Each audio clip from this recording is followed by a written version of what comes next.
Okay, so in this video, we're going to talk about the application of tags. Now, if you want to learn how to manage tags, that's probably the first step, and there's a separate video for that. Assuming that you've started tagging some exercises and you're familiar with that, we're going to talk about how tagging actually helps you in using Team Builder. So the first thing where tagging is helpful is when you're programming on your calendar. So you can use tags to filter. So if I'm programming a session, and I click Add Exercise, and I know I want to do some sort of upper body exercise, I'm just not sure which. You can click Filter and then use a tag to filter. So if I use the upper body filter, I can hit Submit, and then now when I scroll through exercises, I'm only going through upper body exercises. That's the first way. Now, the other way to do it is to use it as a prescription when you're programming.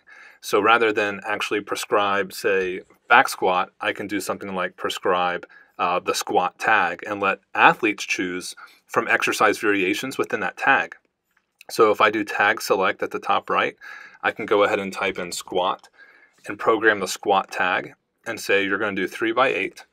And when I program that, what will happen is athletes on their end will be able to choose from a squat variation. And I'll show you that really quickly. If I go to a baseball player, since I programmed on the baseball calendar, I can go ahead and look at squat tag. And what they'll do first is they'll choose a variation of squat. So if he wants to do barbell back squat, he'll go ahead and select it. And then now he comes up with a 3x8 and his max is listed for him. So that's the other application when using tags while programming.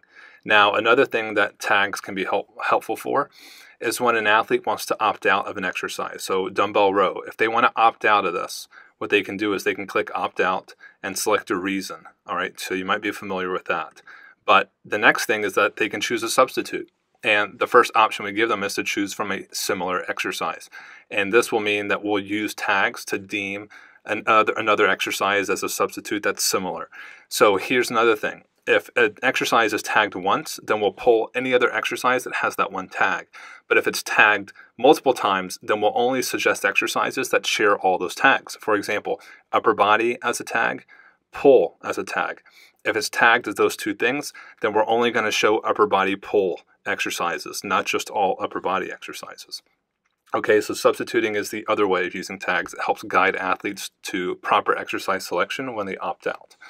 Okay, so the last application when it comes to tags is back in the calendar, and it's through the use of this thing called sidebar. So sidebar is here under calendar actions. And first I have to select the date and then click sidebar.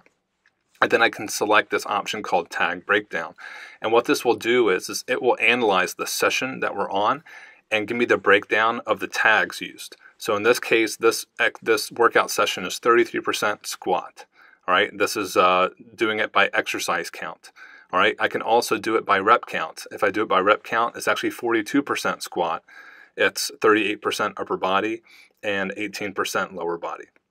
Okay, and this is based on tags. So the reason why squat is higher than lower body is because there's probably an exercise in here that is tagged as squat but not tagged as lower body. So that's why that's happening.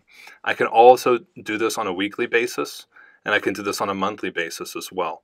So this is another way to determine tags as something that helps you in practice when using Team Builder, is using the tag breakdown, which is meant to show you your ratio of exercise types, however you decide to categorize them using tags.